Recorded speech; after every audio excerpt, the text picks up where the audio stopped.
Praise the Lord. Hallelujah. Sige po, tayo po ay yumuko at manalangin. Father, salamat po sa umagang ito, sa iyong dakilang pag-ibig sa amin. Purihin ka at sambahin sa iyong kabutihan, sa iyong mga himala, at sa iyong pangunguna sa amin. Ngayong linggo, Panginoon, narito po ang iyong iglesia. Narito po ang iyong bahay-sambahan. Sama-sama po kami dumudulog, lumalapit, na mayroon pong pagpakumbaba ang aming mga puso. Tulungan po ninyo kami, Panginoon.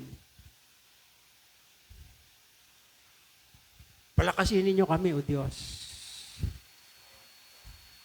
upang kami magkaroon ng maraming pagkakataon upang ikay purihin at sambahin sa aming buhay. Salamat po. Kung meron ka pong nakitang karumihan, kasalanan sa aming mga puso, linisin po ninyo pa ito, Panginoon.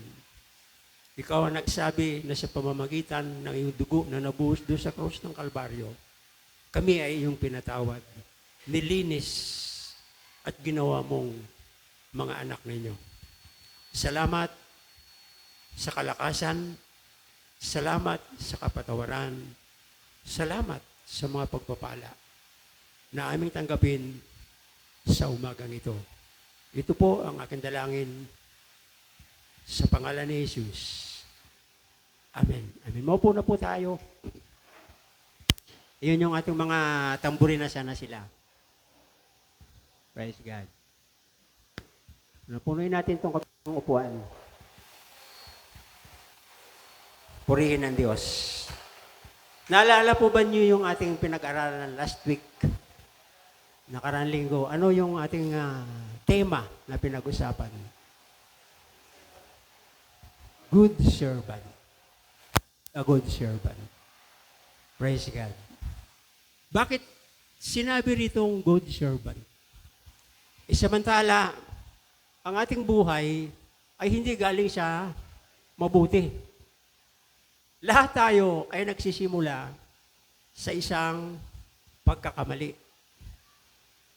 Sa isang maruming pamumuhay. Ito po dapat nating maunawaan. Ano po, na mula sa ating masamang pamumuhay, tayo ngayon ay tinawag ng Diyos upang gawin isang mabuting tagapaglingkod. Purihin ang Diyos. Purihin ang Panginoon. Praise God. Hallelujah. Dito po sa aklat ng Mateo, no? Nalala ko po dati nung aking kabataan. Dumating kasi ako ng Manila is 1979. Hindi ko po yun makalimutan. Kaya kung may mga karanasan kayo na pangit, hindi maganda, huwag ninyong kalimutan. Pero wag na natin gawin. Itong mga nakaraan, siya po yung magtutulak sa atin o magbibigay sa atin ng encouragement para makapagpapatuloy tayo sa ating paglilingkod sa Diyos. 1979, dumating ako dito sa Maynila. No, yung mga nakikita niyo mga tulay diyan sa Commonwealth, wala yan. Makakita ka ng bahay pag pumunta ka ng Fairview, yung may bahay lang, yung Tandang Sora. Mula din sa Percoa, Tandang Sora, papunta diyan sa may wheat market, kung tawagin.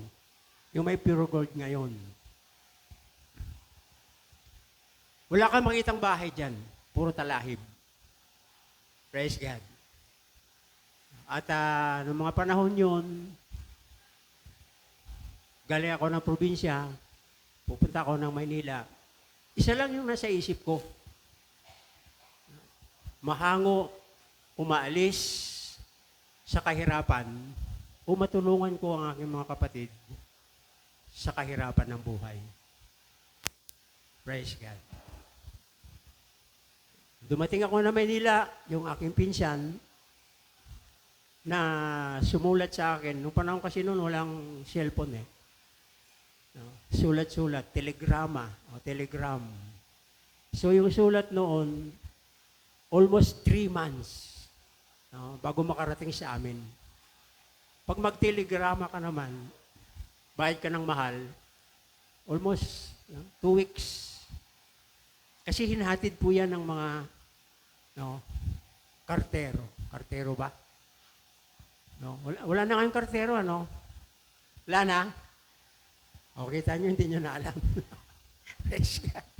yun yung nagdadala ng mensahe. No, hinatid yan sa mga barabarangay, mga bayan-bayan, at mahal ang bayad noon. Noong mga panahon yon ay pumunta ako na Manila. Alam niyo ba kung magpamasahe sa barko? 27. Mura, no? 27 pesos. Libre pa kain yun. Praise God. Alam niyo ba kung ano ang inaahin ng mga barko na galing sa amin? Yung may NNN. Ilang N ba yun? Dalawa, no? NN. Meaning is Negros Navigation. Praise God. So, pagdating ko na Maynila, tama-tama naman yung pinsan na nag-invite sa akin para pumunta rito, binaril. Nung binaril, namatay. Almost kulang-kulang 1 buwan na nakaburol. No?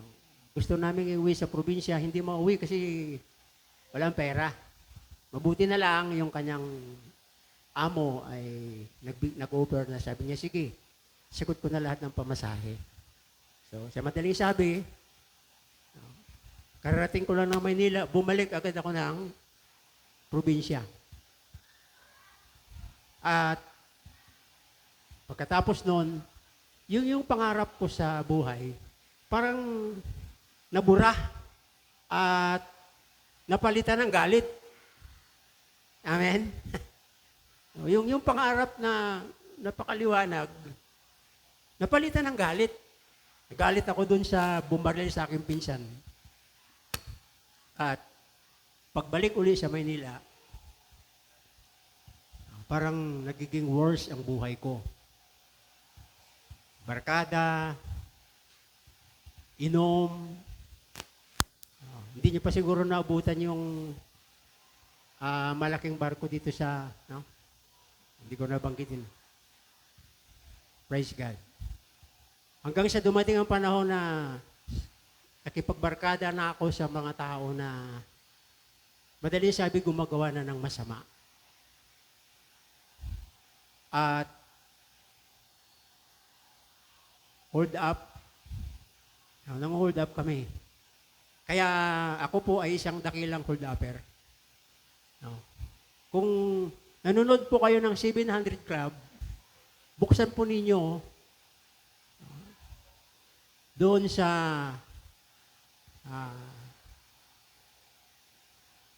From Rubber to Pastor. O kaya Bibot del Carmen. No? Lalabas yan dyan sa 700 Club. Kasi naka-televise. No? Binigyan buhay ang aking karanasan. At sa mga pagkakataong yon, nang hold up kami, ang mga bus. Dati wala pa mga malalaking bus dyan sa Commonwealth hanggang sa yung mga minibus dati. No? At yun, ang aking buhay. Hanggang sa dumating ang panahon na ang aking tinitirahan din dito sa Don Jose, mayroong pinsan na pastor. At dumating siya doon, lagi akong lasing. Laging bangag. Praise God. Buti nga nung panahon na yun, walang bato. No, puro marijuana lang. Yung bang trip-trip lang. Yan. Pag trip mo kumain, kain ka. Pag trip mo yung tawa, sige tawa ka. laging trip ko pang hold up. Yan, ang hold up ako. Trip lang, no? Wala naman talaga sa puso. Praise God. At dito, ay, itong pastor na ito, na nagiging senior pastor ko, hindi po siya nagsasawa. Nagsishare. Alam mo, sabi niya, Bibot tawag sa akin. Ang desire ko sa iyo, darating ang araw, gagamitin ka ng Diyos. Ikaw ay magiging pastor. Siyempre wala akong alam. Wala namang, sabi ko, pastor, tigil na nga kayo, tagay na lang tayo. No? Praise God, napakatyaga po ng pastor na yun sa akin. Tuwing pumunta siya doon sa kanyang pinsan, sa Don Jose, ako agad yung hinahanap niya. Kukwentuhan kami habang tumatagay ako, umiinom. Hanggang sa dumating ang panahon na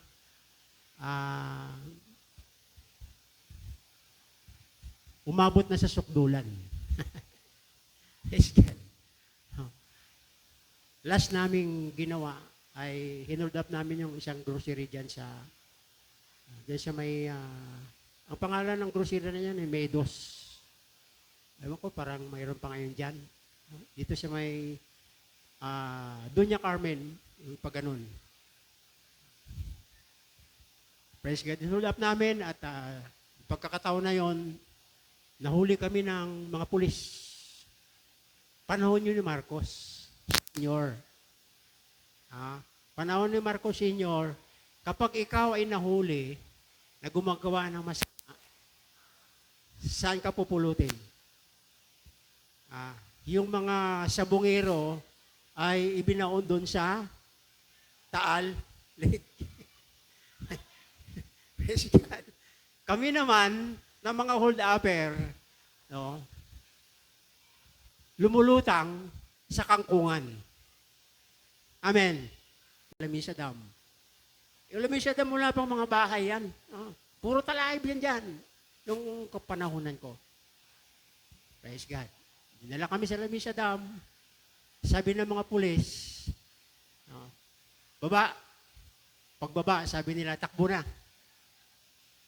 Purihin ang Panginoon.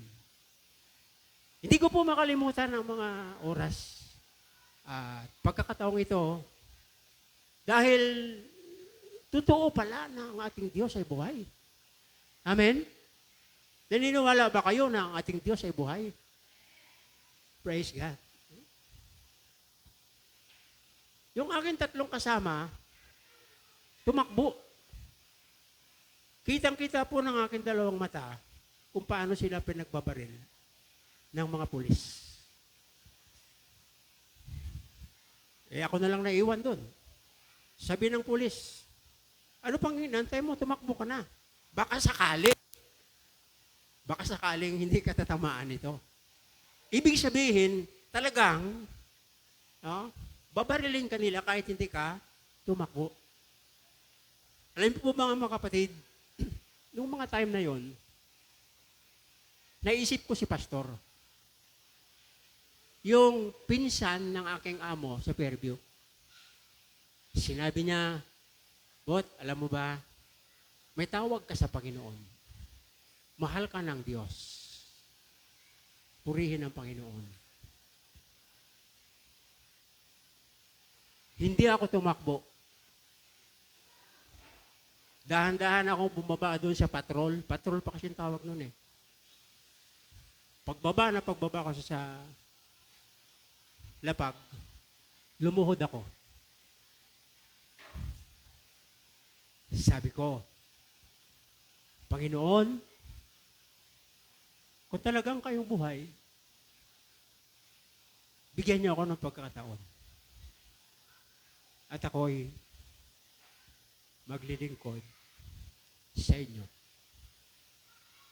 Praise God. Naalala ko po yung mga sinasabi ng pastor, yung pangaral ng pastor sa akin. At yun po yung pumasok sa aking isip. Panginoon, kung talagang totoo kayong Diyos, kung totoo kayong buhay, iligtas niyo ako sa ganitong sitwasyon. At ako'y magpapagamit sa inyo. Maglilingkod ako sa inyo. Purihin ang Panginoon.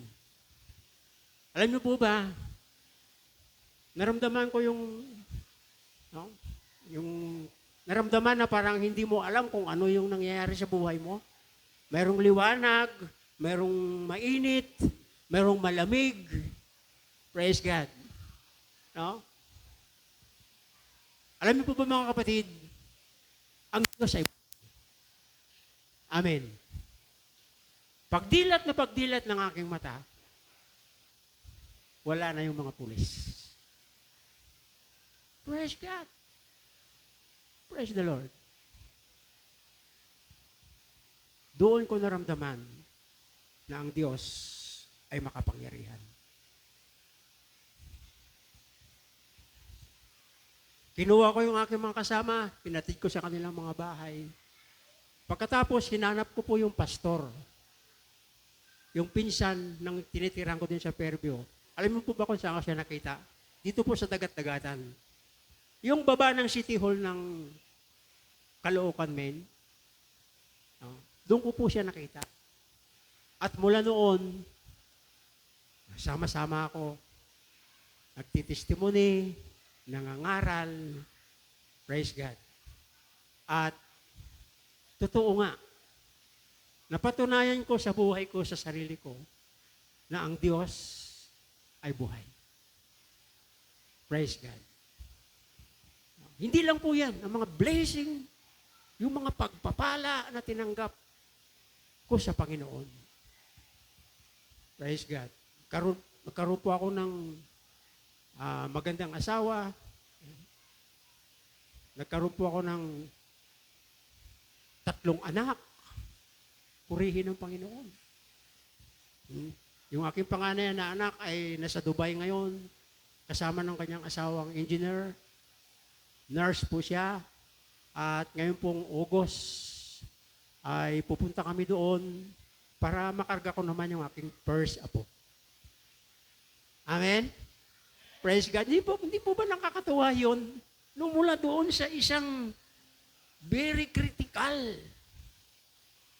nakakatakot na sitwasyon ng buhay. Ito na ngayon. Ipinapakita ng Diyos ang kanyang kapangyarihan sa atin. Ipinaparanas ng Panginoon yung kanyang pagmamahal sa atin. Para lamang tayo ay maniwala, manalig na siya ang Diyos na makapangyarihan, Diyos na buhay, na siyang ating pinaglilingkuran. Ang Diyos po na nagbago sa aking buhay, siya din pong Diyos ngayon na aking ibinabahagi sa inyo. Praise God. Mula sa maruming buhay, at praise God. Salamat sa Panginoon. Yung mga time na yon, wala naman akong trabaho na maaring mapagkunan. Pero dahil sa pag-ibig ng Diyos, dahil sa pagkalinga ng Panginoon, nakatapos po yung aking panganay, nurse. Nakapag-asawa po siya ng isang engineer, taga Marinduque. At sila ngayon ay nandoon sa Dubai. Kaya po, pupunta kami doon ngayon, August. Kaya kung ano yung gusto nyo pabili, ilista nyo na. Tapos, magdala kayo siyempre, magbigay kayo siyempre ng pambibili. Ganun lang kadali. Praise God. Ito po yung Diyos. Yung aking pangalawang anak, si Michael. Yan. No? Papitik-pitik lang yan. Katulad ng asawa ni Sister Joy, puro mga grab driver yan. No? Pero hindi sila nagbo-boundary. Wala silang amo. Hawak nila yung kanilang sariling oras. Praise God. Yung akin namang bunso, si Sam, wala kasi ngayon nandun sa kabila. Siya yung nag-base. Katatapos lang po niyan ngayong May, engineer. Electrical engineer. Hindi na po natin dapat pagtakhan Saan ba nanggagaling? Ano ba ang ginawa ni Pastor? Praise God. Isipin na lang natin na ang lahat ng tagumpay ay bigay ng Diyos. Amen? Pwede po bang palakpakan natin ng Panginoon? Hallelujah! Yun po yung ating Kristo. Yun po yung si Jesus. Na kapag makita niya na tayo ay tapat sa ating paglilingkod, hindi po siya nagpapabaya. No? Laging ahead ang ating Panginoon. Purihin ang Panginoon. Ito pa, isang blessing. Hindi para sa akin, para sa inyo, sa mga membro ng church. Isang kapatiran natin, nagpe-praise and worship tayo, lumapit. Dito siya ngayon, mamaya banggitin ko yung pangalan niya. Sabi niya, Pastor, ano kaya kung magkakaroon tayo rito ng, ano ba yun? Ano ba yun, Sister Amy? Community pantry. No? Na-recall ko po yung salitang ito nung panahon ng pandemic. Panahon ng pandemic. Na marami pong mga LGUs, mga barangay na nagkakaroon sila ng community pantry. Yung mga tao, kinukuha nila, pagkatapos ay pinapakain. No? Hindi naman kukunin natin yung mga tao sa labas. No? Ito po ay para sa church member. Sabi niya, Pastor, ano kaya kung magkaroon tayo ng pantry dito sa church? Sabi ko, Amen. Alam niyo ba kung ano yung plano niya? At sabi ko sa kanya, kinausap ka ng Holy Spirit. Ano ba yung plano niya? Tuwing umaga ng Sunday, praise God, bibili siya ng pandesal. At maglalagay po dyan ng mahabang lamisa mula dyan hanggang doon. No? Free ang coffee, Milo, pati pandesal. Amen?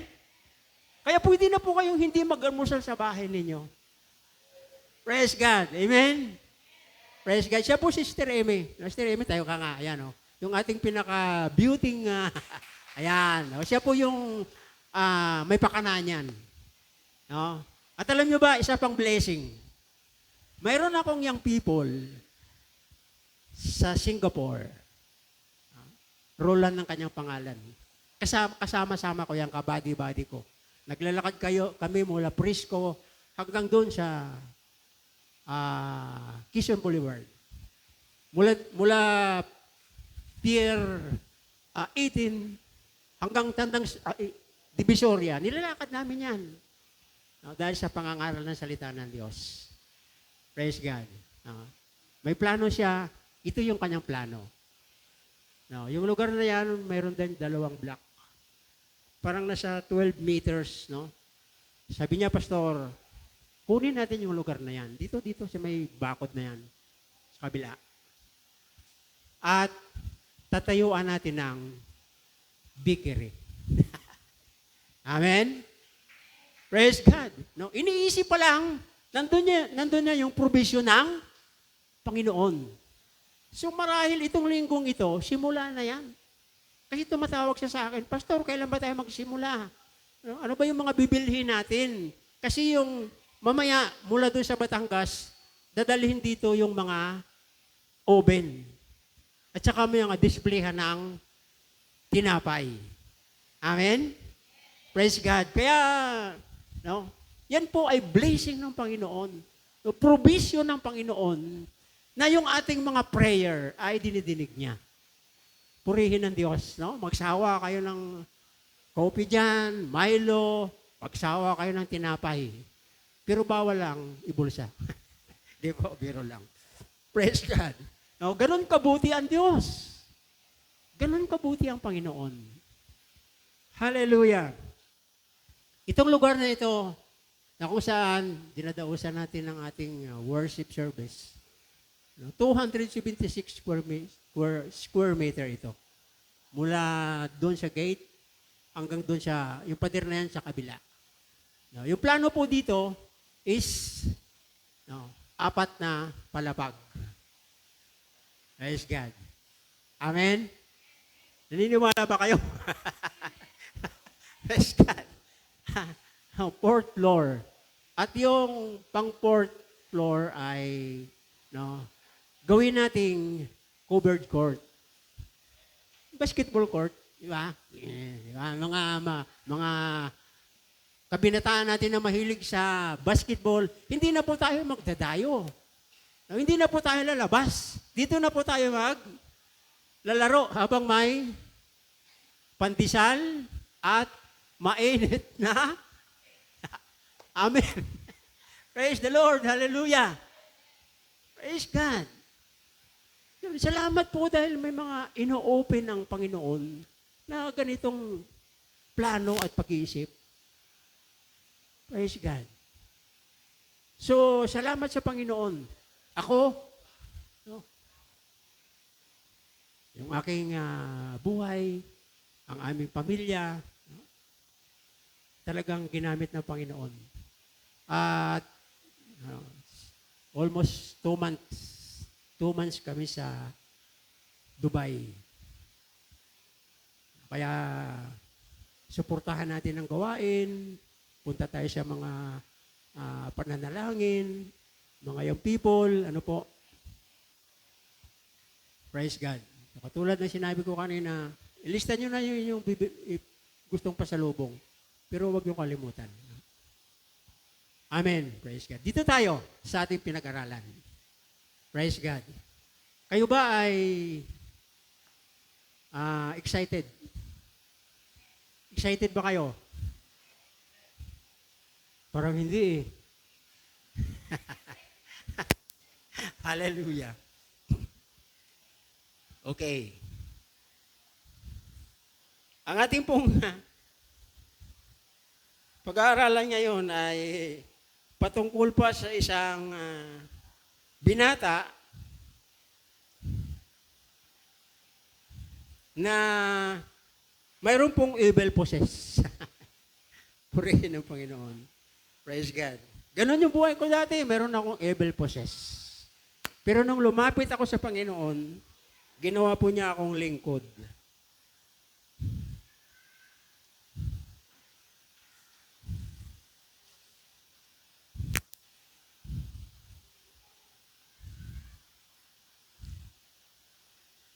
Praise God. Ang sabi dito, si Jesus ay araw-araw nangangaral. Tumatawid sa dagat, pumupunta sa mga Islam area, sa tabing dagat, sa kabundukan. No? At ang sabi dito sa Biblia, sinusundan siya ng mga tao.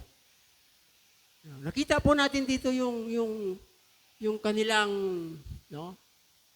pagkauhaw, ang kanilang labis na pangangailangan ng katotohanan. Ganun po ba ngayon umaga ang ating naramdaman? No? Nauuhaw ba tayo? At nagnanais ba tayo na matunghayan at matagpuan sa umagang ito ang katotohanan? Praise God. Ang katotohanan po ay matatagpuan lamang natin sa salita ng Diyos. Kaya ngayon, ipanatag ninyo ang iyong sarili. Habang siya nangangaral, tumawid siya sa bangka. At noon, tumawid siya sa bangka. Ang sabi dito, verse 28, nang dumating si Jesus sa kabilang ibayo, sa lupain ng mga Gardanero, sinalubong siya ng dalawa ba? Na inaalihan ng demonyo. Demonyo. Itong lalaking ito, mga lalaking ito, hindi na sila nakatira sa kanilang tahanan. Saan sila nakatira, sabi sa Bible? Sa mga simenteryo. No? Kung saan yung mga may siwang, yung mga nitso na walang laman, doon sila tumitira.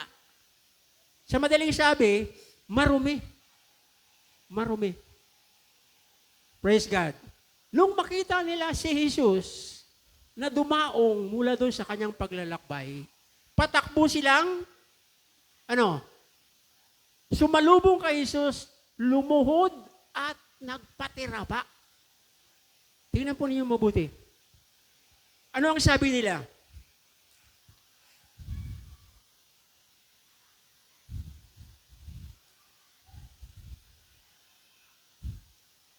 Verse 29. Biglang nagsisigaw ang dalawang lalaki. Ano ang pakialam mo sa amin? Anak ng Diyos. Naparito ka ba upang pahirapan kami kahit hindi pa panahon? Verse 30. Sa di kalayuan ay may malaking kawan ng mga baboy na nagsisikain. 31. Nakiusap sa kanya ang mga demonyo, kung palayasin mo kami, hayaan mong pumasok kami sa mga baboy. No? Sa mga baboy na yon. 32. Sinabi ni Jesus, sige, lumayas kayo at lumabas nga sila sa dalawang lalaki at pumasok sa mga baboy. Ang buong kawan ay biglang sumibad at patakbong pumunta sa bangin, nahulog sa lawa at nalunod. Praise God. Ito po yung kasaysayan. Ito po yung ating pag-aaralan ngayon. Praise God. First, Jesus is the greatest healer. Jesus is the greatest physician. Ang sabi sa Biblia, kahit anong gawin ng mga tao doon, hindi nila mapigil itong mga taong ito. Kahit gapusin sila ng tanikala, pinagpapatid lamang nila yon. Anong klaseng gapos ang gagawin sa kanila? Sandali lang nilang pinapatid. Praise God. So makita natin dito, walang makakapigil sa kanila. Amen? Praise God. Subalit, nung makita nila si Jesus, biglang nagbago. Itong mga demonyong ito, na ayaw papigil, biglang bumait. Kaya ingat po kayo sa mga nagbabait-baitan. Praise God. Dapat matalas. Now, very sharp yung ating discerning spirit. Sabi ng 1 Peter, devil like a rolling lion. Isa po siyang leon na umaatungal, umaaligid para makahanap ng kanyang masisila. Praise God. Ginawa ng dalawa, nagpatira pa, lumuhod, nakiusap. Kung kami ay yung palayasin sa lugar na ito, pwede ba hayaan mo kaming pumasok sa mga baboy? Ano sabi ng Panginoon? Sige. Praise God. Dito po makita natin yung salitang wisdom. Sabihin nga po natin, wisdom. Yan. Sige, lahat. The people will perish because the lack of knowledge and wisdom.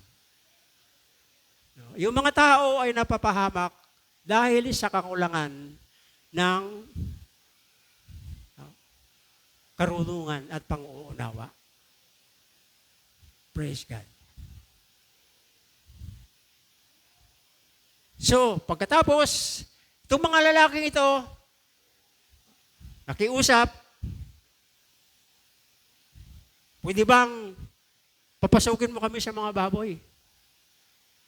Tandaan po niyo yung bad spirit, maruming espiritu yan. Saan sila nakatira? Sa mga nitso na walang laman. Sa mga baboy. Pumasok sila. At ang sabi sa Bible, nung pumasok sila, biglang Nagsitakbuhan yung mga baboy. Nung magsitakbuhan, pumunta sa bangin at nahulog sa lawa. At pagkatapos sila ay nalunod. Amen?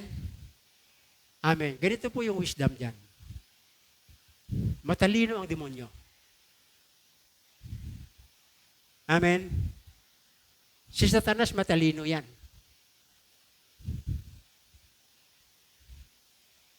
Purihin ang Panginoon.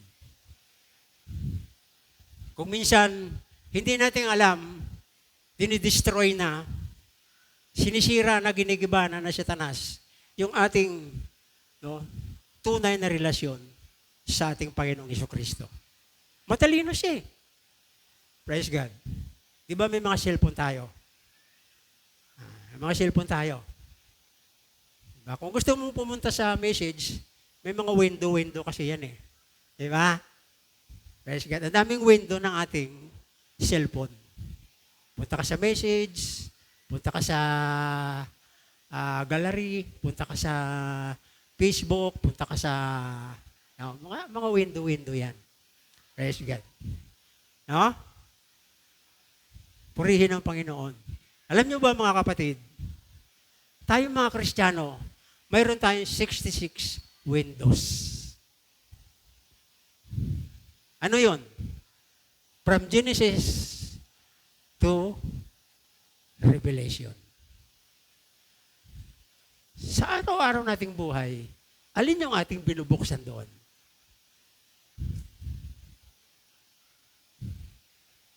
Praise God. Mukhang walang nagbubukas ng Biblia.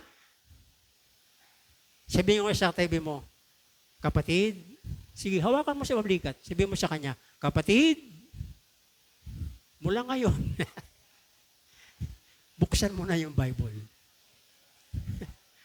Imagine mo, 66 windows na maaari nating pagpipilian para tayo humugot ng lakas. Kumuha ng kapangyarihan. Makapag-isip ng malinaw. Makalakad ng mayroong kalakasan. Makapaglingkod sa Diyos na mayroong buong kagalakan. Praise God. Hallelujah. Ano pa yung pangalawa? Una, window.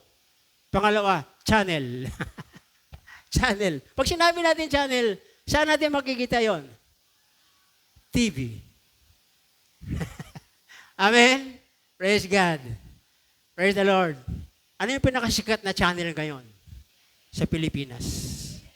Siyempre GMA. Kasi yung channel to ay nagsira na. Praise God. Praise the Lord. At itong GMA, lagi po nating tinatangkilik. Kasi marami siyang mga programa, mga kwento, balita, na maaari nating mapagkunan ng mga mabubuting bagay. Amen. Praise God.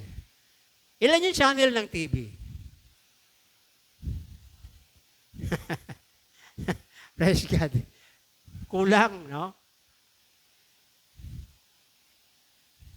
Okay. Punta tayo sa Channel 7. Pinapractice ko lang, mga kapatid, yung inyong memorya. Pupunta tayo sa Channel 7. From Genesis, ano yung pangalan ng book na pang-7?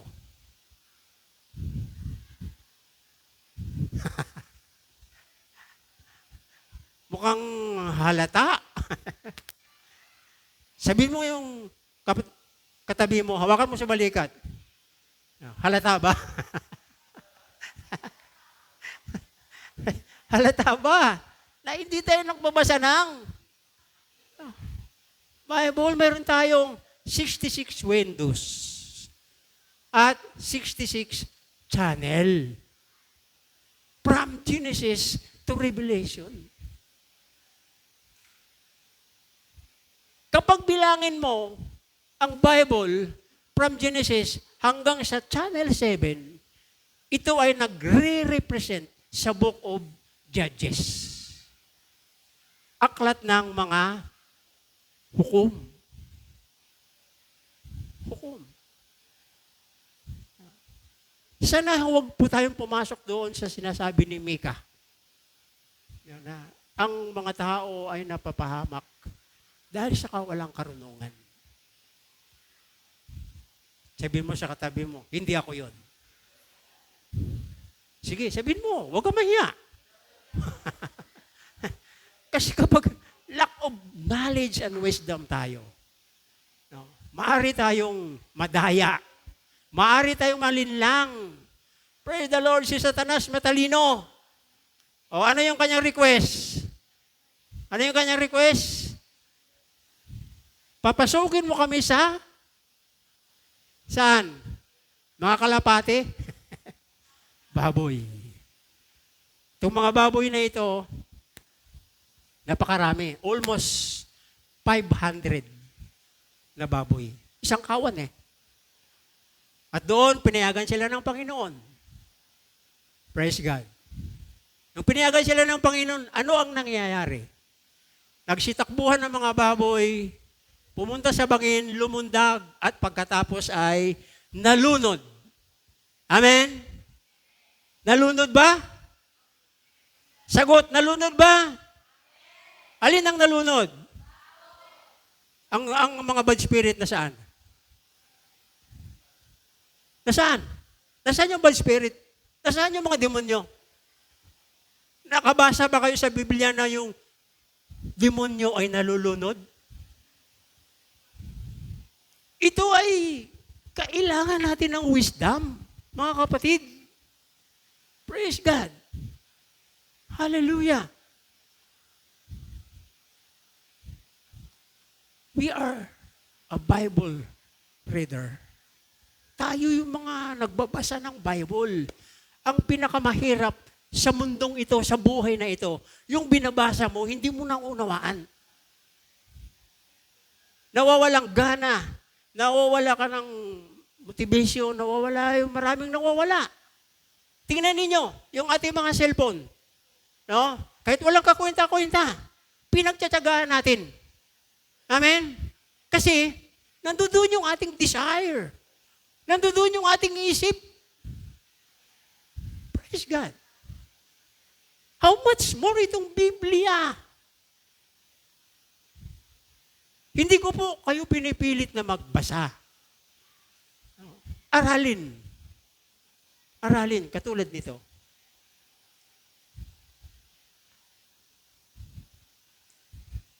Hindi nalunod ang mga devil. Demonyo na lang para pumangit. Pag devil kasi medyo maganda pa eh. Saka wala naman maganda dyan si demonyong yan. 33. Nagtatakbuhan, papuntang bayan ang mga tagapag-alaga ng mga baboy. Pagdating doon, ipinamalita nila sa ang buong nangyayari. Pati ang nagaganap sa mga lalaking sinasapian ng demonyo. Praise God. Alam mo ba yung mga kabataan ngayon? Worse. Di papigil. Sabihin ng nanay, anak, huwag ka nang pumunta doon. Anak, huwag mo gawin yan. Anak, kailangan ito yung gawin mo. Praise God. Hallelujah.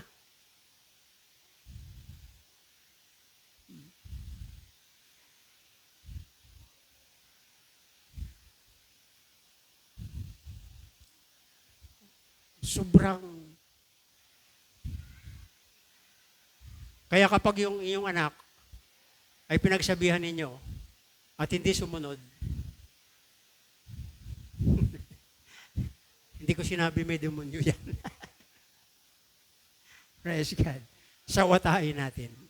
Kailangan mo ang wisdom. Wisdom. No. Una, Jesus is the greatest physician. Jesus is the greatest healer. Pangalawa, Jesus is the author of our wisdom, knowledge. Dalawa lang po yan. Ano yung wisdom dito? Yung mga tagapag-alaga ng baboy, umuwi sa bayan, ipinamalita ang nangyayari para may proof. Para may katunayan. Ang ginawa, yung mga tao ay lumabas ng bayan. 34. Kaya lumabas ang buong bayan upang salubungin si Jesus. Pagkakita sa kanya, pinakiusap nila na umalis sa kanilang lupain.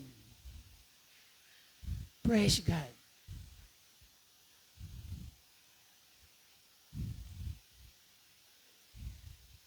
Pinakiusap niya, umalis sa kanilang lupain. Bakit kaya? Bakit kaya? Gusto ko lang hasain ang inyong matalas ng mga pag-iisip. Bakit pinaalis nila si Jesus? Samantala, gumawa na nga ng mabuti si Jesus eh. Pinagaling na yung dalawang lalaking inaalihan ng bad spirit. Hallelujah. Ano kaya yung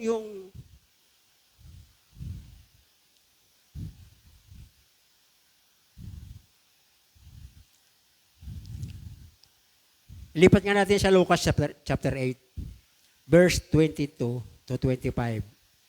Lucas chapter 8, verse 22 to 25.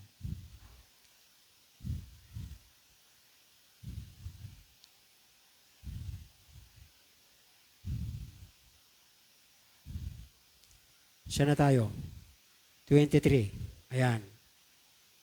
Dito sa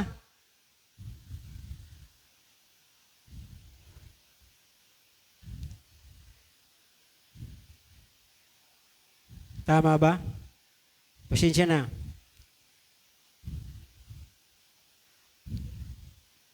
Lucas chapter 8 verse 32. Sinabi ni Jesus, sige, lumayas kayo. Lumabas nga sila sa dalawang lalaki at pumasok sa mga baboy. Ang buong kawan ay biglang sumibad, patakbo, papunta sa bangin, nahulog at nalunod. Nang nagtakbuhan ng mga tagapag-alaga papuntang bayan,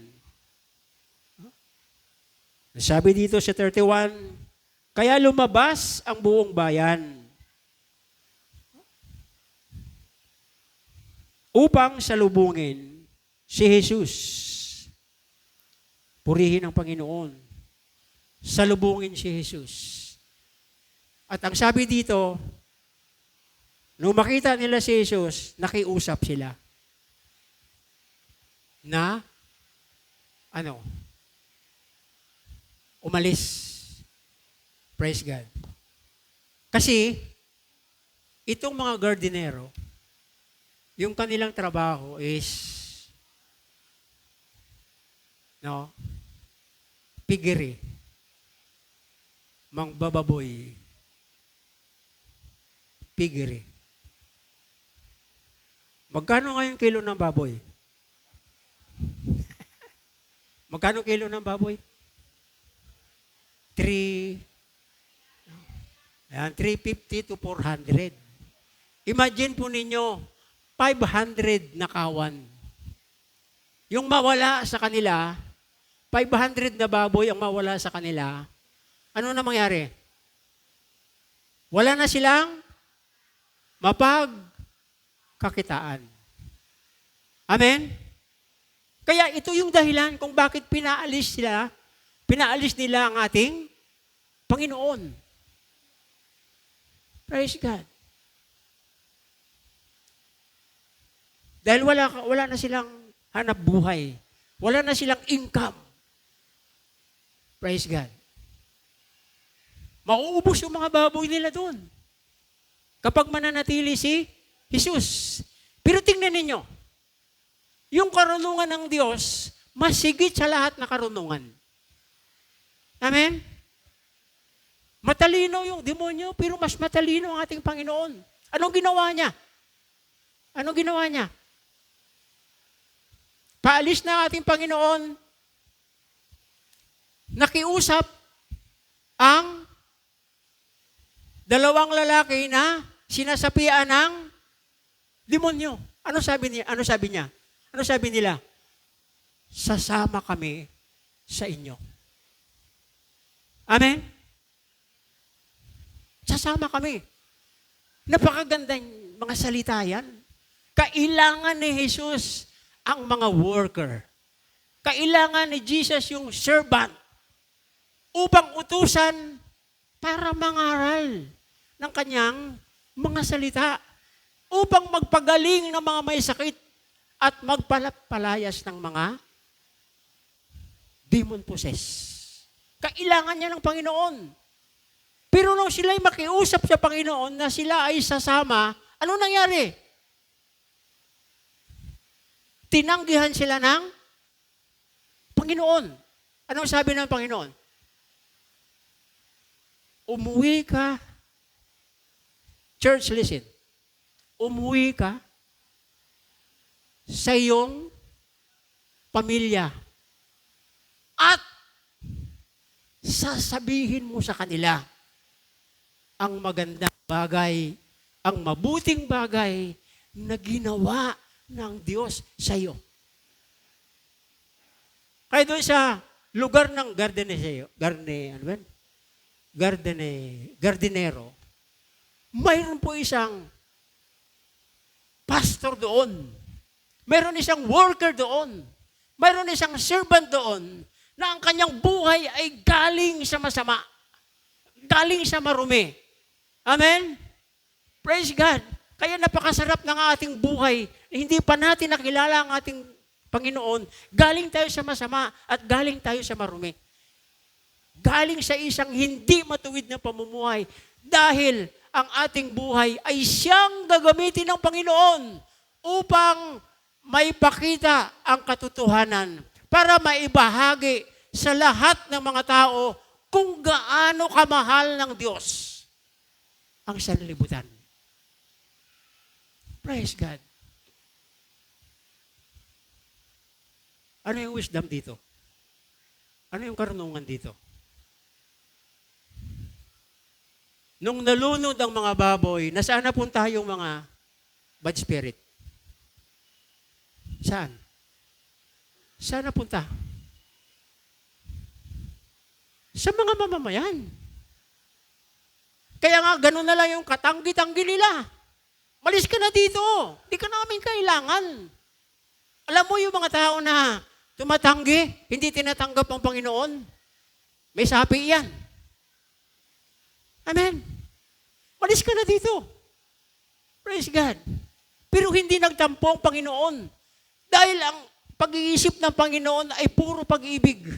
Mahal ng Panginoon ang isang komunidad na yon na halos punong-puno ng bad spirit. Punong-puno ng mga demonyo. Anong sinabi niya? Umuwi ka. Umuwi kayo. Ngayong umaga, uuwi tayo pagkatapos itong gawain. Amen? Ano yung ating gagawin? Anong gagawin natin? Ha? Tulog pa rin ba yung ating mga diwa? Tulog pa ba yung ating spirit? Malinaw. As a servant of God, mayroon pong pinakamahalaga na pinapagawa sa atin ng ating Panginoon. Umuwi kayo. Ipagsabihin ninyo, alam nyo ba, itong dalawang ito, ayon sa mga Bible scholar, lahat ng mga demonyo doon sa kanilang lugar, pinalayas nila. Kasi hindi naman nalunod itong mga demonyo ito eh. Hindi naman umalis. Saan sila pumunta? Doon sa, bumalik doon sa, saan? Saan sila bumalik? Sa mga nitsong bukas. Tirahan nila yun eh. Amen? Sa mga baboy. Pero mas matalino ang ating Panginoon. Maliban sa katalinuhan, mayroong pagmamahal ang ating Panginoon. sa atin. Amen. Sabihin mo, mahal ako ng Diyos. Ito ang ating gagawin. Pagdating natin sa bahay, gamitin natin ang karunungan na ibinigay ng ating Panginoon.